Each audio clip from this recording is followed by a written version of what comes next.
সুন্নাত নয় শুধু খাওয়া শেষে মধুপান,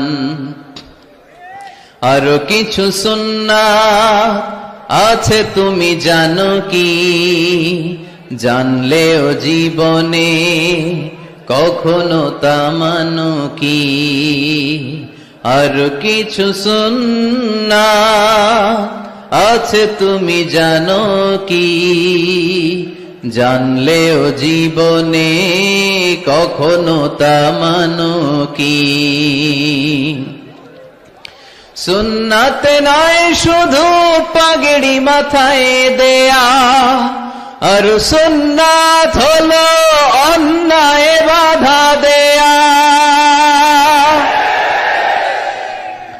সুন্নাত নয় শুধু মেষ চড়াতে যাওয়া, আর সুন্নাত হলো রাষ্ট্রনায়ক হওয়া। মোহাব্বতে তার সুদিনের সাথী তুমি, দুর্দিনেও তার পাশে থাকো কি?